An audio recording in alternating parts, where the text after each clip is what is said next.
وذكر فإن الذكرى تنفع المؤمنين.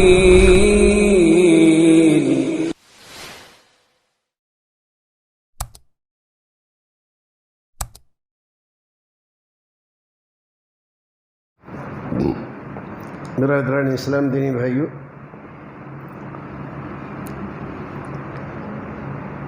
کل ایک مسئلہ بتلایا گیا تھا، اس میں کافی حد تک سدھار ہوا ہے، لیکن ایک ابھی کوتاہی رہ گئی ہے۔ تو جب ہمارے امام صاحب بغیر وقف کیے وصل کے ساتھ پڑھنے لگے، اس کے بعد آپ کو آمین نہیں کہنا ہے، صرف وصلی اللہ علیہ نبی پر آمین کہنا ہے۔ آج قرآن شریف کا جو حصہ تلاوت کیا گیا، اس حصے کا زیادہ تر تعلق بنی اسرائیل سے تھا۔ اللہ رب العزت نے بار بار ان کو یاد دلایا کہ میں نے تمہارے اوپر کتنے انعام و اکرام کیے ہیں، کیسی سختیوں سے تمہیں نکالا ہے، اور کتنے عظیم احسانات سے تمہیں سرفراز کیا ہے۔ حضرت ابراہیم علیہ السلام کا تذکرہ بار بار آیا، اور اس میں ایک خاص چیز اگر آپ نے نوٹ کی ہو تو وما کان من المشرکین۔ اللہ رب العزت اپنے خلیل کا جب تذکرہ کرتا ہے قرآن شریف میں، تو ایک بات خاص طور سے ذکر کرتا ہے، وما کان من المشرکین۔ رسول اکرم صلی اللہ علیہ وسلم کو بھی حکم دیا، واتبع ملت ابراہیم حنیفا، تو اس کے آخر میں بھی فرمایا وما کان من المشرکین، وہ مشرکوں میں سے نہیں تھے۔ تو وصف خاص حضرت ابراہیم علیہ السلام کا کیا ہے؟ مشرکوں میں سے نہیں تھے، موحد تھے، امام الموحدین تھے۔ بنی اسرائیل کے اس تذکرے میں کچھ باتیں ان کے اعمال و کردار کے حساب سے بھی ذکر کی گئی۔ تو ایک جگہ فرمایا ان آتیتم احداہن قنطارا، بعض لوگ ان میں ایسے ہیں کہ اگر تم انہیں کوئی بڑا خزانہ بھی دے دو، امانت کے طور پر ان کے پاس رکھ دو، تو یہ تمہیں ایک ایک پائی لوٹا دیں گے، یعنی امانت دار ہیں۔ اور کچھ لوگ ایسے ہیں لیلیٹ، نادہندہ، ان آتیتم احداہن دینارا، ایک دینار بھی اگر تم دو گے نا، تو اگر ان کے سر پہ نہ کھڑے رہو تو وہ ایک دینار بھی واپس نہیں کریں گے۔ اتنے بے ایمان اور اتنے نادہندہ ہیں یہ۔ تو بنی اسرائیل کی بدعمالیوں کا بھی تذکرہ کیا، بدعہدیوں کا بھی تذکرہ کیا، ناشکریوں کا بھی تذکرہ کیا، اور اس میں حضرت ابراہیم خلیل اللہ علیہ السلام کے کردار کو بالکل الگ بنا کر پیش کیا۔ ما کان ابراہیم یہودی ولا نصرانیا ولکن کان حنیفا مسلما۔ ہمارا خلیل ابراہیم یہودی نہیں تھا، نصرانی نہیں تھا، ولیکن کان حنیفا مسلما، تمام دنیا سے الگ تھلگ ہو کر صرف ایک اللہ سے تعلق رکھنے والا تھا، مسلم تھا، حنیفا مسلما، وما کان من المشرکین، وہ مشرکوں میں سے نہیں تھا۔ اور جو لوگ ابراہیم کا تعلق اپنے ساتھ کر رہے ہیں، یہودی اور نصرانی، یہ مشرک ہیں، اور ہمارا ابراہیم مشرک نہیں تھا، تو ان کے ساتھ تعلق کیسے ہو سکتا ہے؟ بڑا حصہ آج کی تلاوت کا بنی اسرائیل سے تعلق تھا، اس کے بعد بڑا حصہ غزوہ احد کے منظر اور پس منظر سے تعلق رکھتا ہے۔ غزوہ احد اسلام کی دوسری جنگ تھی جو مسلمانوں پر تھوپی گئی تھی۔ پس منظر اس کا یہ تھا کہ غزوہ بدر میں جو اللہ رب العزت نے زبردست کامیابی مسلمانوں کو عطا فرمائی تھی، تو غزوہ بدر میں 70 بڑے بڑے سورما ان کے مارے گئے تھے۔ کس کے؟ مشرکین مکہ کے بڑے بڑے 70، اور بڑے بڑے 70 سورماؤں کو مسلمانوں نے قیدی بنایا تھا اور اپنے ساتھ لے کر ان کو مدینہ آئے تھے۔ ان میں رسول اکرم صلی اللہ علیہ وسلم کے چچا بھی تھے۔ مکے میں آگ لگی ہوئی تھی، مکے میں بڑے بڑے مالدار بھی تھے، اور یہ جو بڑے بڑے مالدار تھے اور سرداری کا دعویٰ کرتے تھے، ان کے گھر کا کوئی نہ کوئی آدمی ضرور مارا گیا تھا،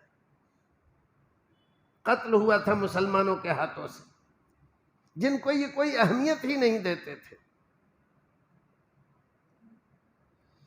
تو یہاں آگ لگی ہوئی تھی، تو کچھ عورتیں، کچھ یہودی اور کچھ مشرک شاعر برابر مکے والوں کو اکسا رہے تھے، اس آگ کو بھڑکا رہے تھے جنگ کی۔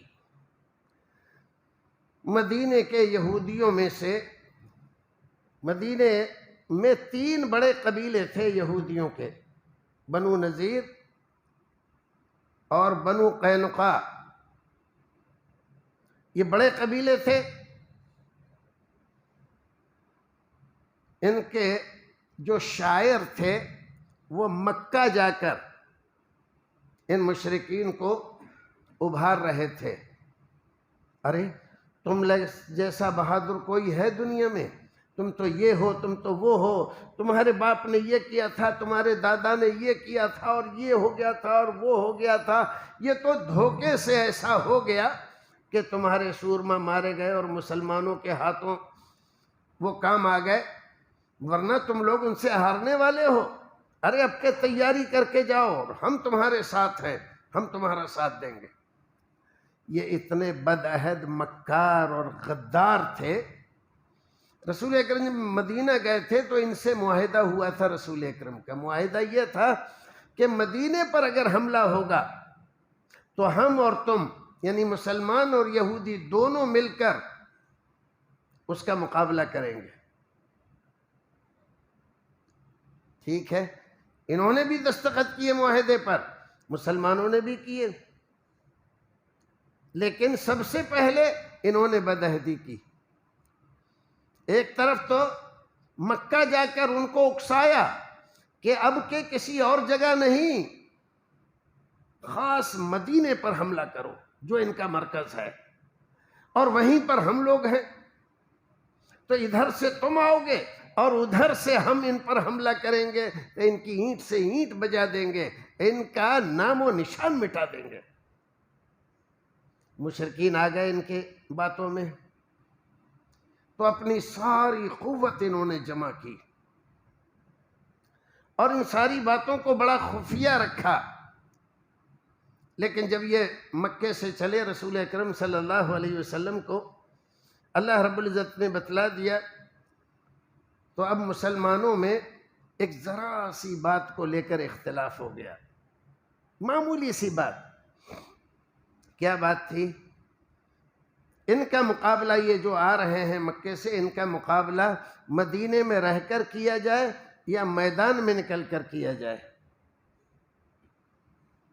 تو جو مسلمان بدر میں شریک نہیں ہو پائے تھے، کیونکہ بدر کی جنگ کوئی باقاعدہ جنگ نہیں تھی، اچانک پیش آ گئی تھی، تو اکثر لوگ اس میں شریک نہیں ہو پائے تھے، تو اب تو یہ جنگ باقاعدہ پہلے سے معلوم ہے، تو جو مسلمان وہاں شریک نہیں ہو پائے تھے اور وہاں پر دین کے راستے میں قربانی پیش کرنے کا ان کو موقع نہیں ملا تھا، ان کی رائے یہ تھی کہ میدان میں نکل کر مقابلہ کیا جائے۔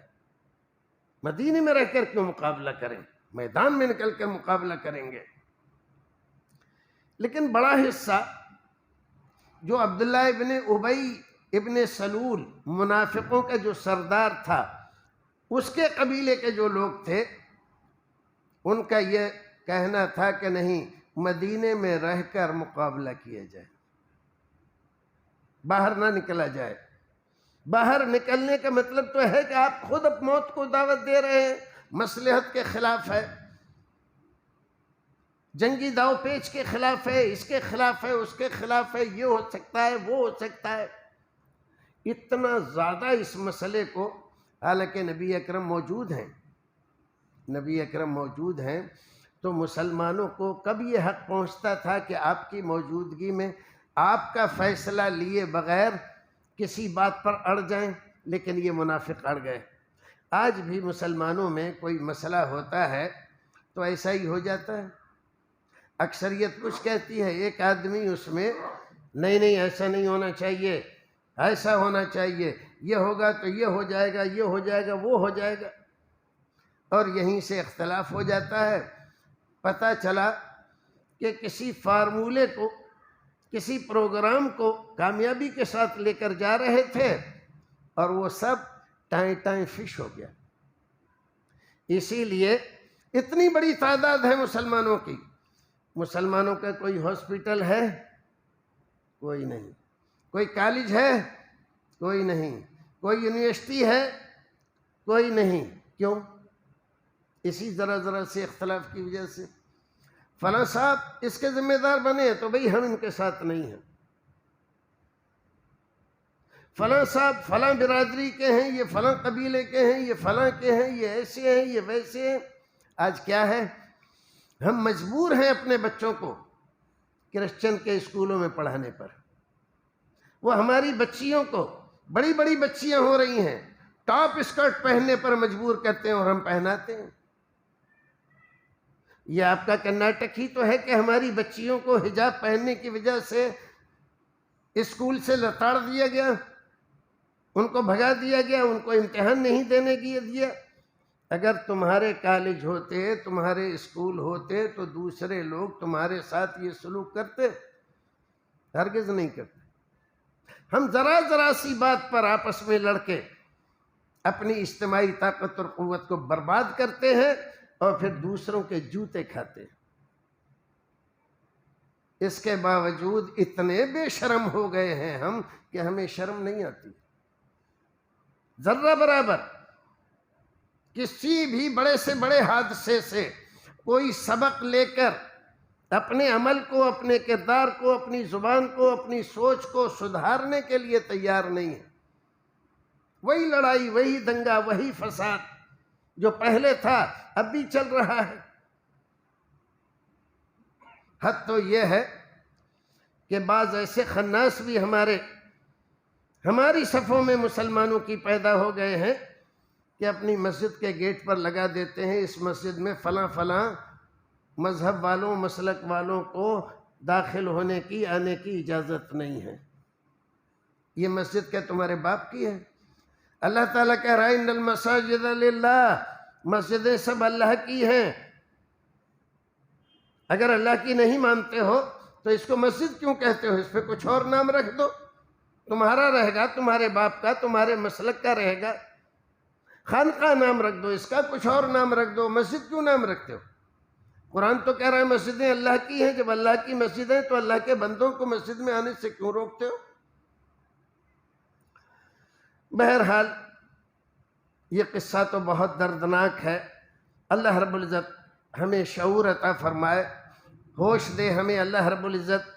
ہمارے بچے غیروں میں پڑھ کر ہماری تہذیب، ہمارے کردار، ہماری سبھیتا اور ہماری تاریخ،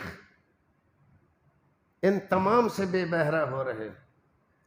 نبی اکرم، صحابہ کرام، قرآن جیسی عظمتوں والی چیزوں پر ان کالجوں میں، یونیورسٹیوں میں ہمارے مسلمان بچوں کے سامنے بیانات ہوتے ہیں اور وہ اف نہیں کر سکتے ہیں.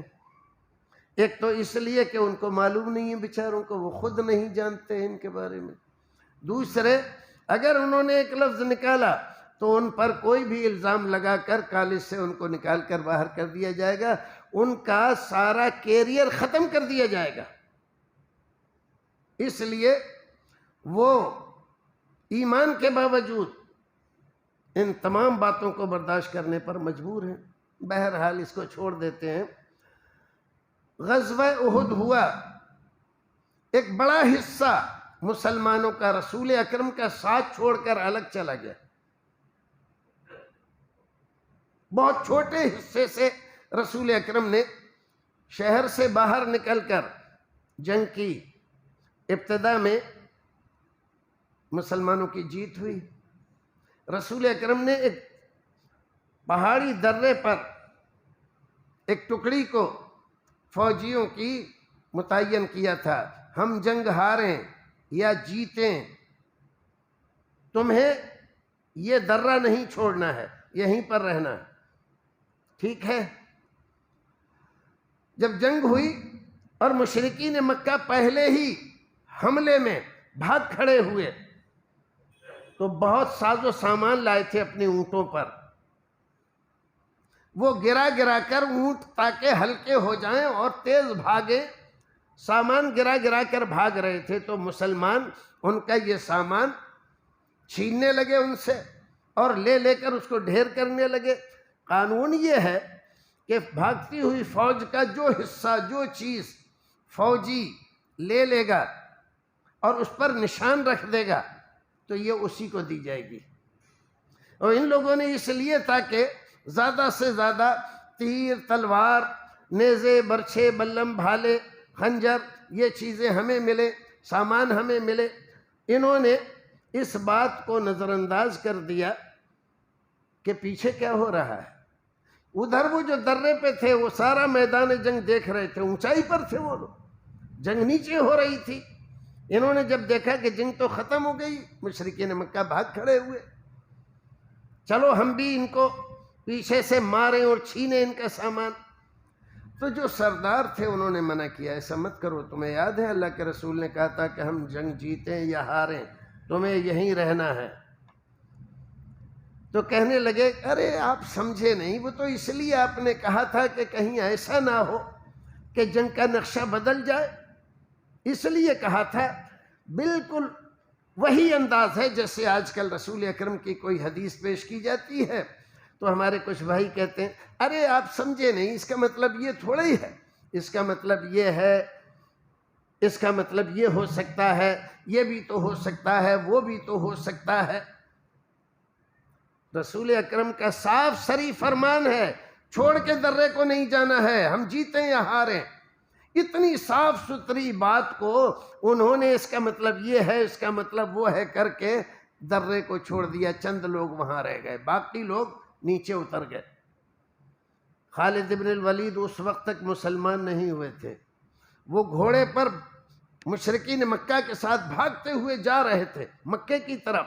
انہوں نے پیچھے مڑ کر دیکھا تو دیکھا کہ درہ تو خالی لگ رہا ہے، چند لوگ نظر آ رہے ہیں. تو اپنی فوج کو جو بھاگ رہی تھی اس کو آواز دی مجھے فالو کرو، اور اپنا گھوڑا اس طرف کو دوڑا دیا. دوڑایا، مسلمانوں کو پتہ نہیں کیا ہو رہا ہے، اور خالد بن ولید نے اپنے ساتھیوں کے ساتھ جا کر اس درے پر حملہ کر دیا. جو لوگ وہاں چند مسلمان رہ گئے تھے بے جگری سے لڑے اور سارے کے سارے شہید ہو گئے. اور ادھر سے انہوں نے خالد بن ولید اور ان کے ساتھیوں نے مسلمانوں پر پیچھے سے حملہ کر دیا. ان کو پتہ ہی نہیں چلا کہ یہ بلائے ناگہانی کہاں سے آئی. تتر بتر ہو گئی ساری صفیں. حالت یہ ہو گئی کہ بعض مسلمانوں کی تلواروں سے بعض مسلمان شہید ہو گئے. حضرت عبداللہ ابن جابر ابن عبداللہ، ان کے والد جابر، یہ شہید ہوئے مسلمانوں کی تلواروں سے. کتنے افسوس کی بات. جنگ کا نقشہ بدل گیا، جیتی ہوئی جنگ ہار گئے مسلمان نبی کے ایک فرمان کی نافرمانی کرنے کی وجہ سے. اور یہاں ہزاروں نافرمانی ہم کر رہے ہیں اور سمجھتے ہیں کہ اللہ رب العزت ہماری مدد نہیں کر رہا ہے، ہمیں بے یار و مددگار چھوڑ دیا ہے، اسلام پر چلنے کی وجہ سے ہمیں یہ پریشانی ہے، وہ پریشانی ہے. ارے اسلام پر چلنے کی وجہ سے کبھی کوئی پریشانی نہیں آتی. پریشانی آتی ہے اسلام کو چھوڑنے کی وجہ سے. ایک فرمان کو چھوڑا تھا، جنگ کا نقشہ بدل گیا، جیتے ہوئے تھے، ہار گئے، معلوم ہے اس میں 70 صحابہ کرام شہید ہوئے، اور ان میں حضرت حمزہ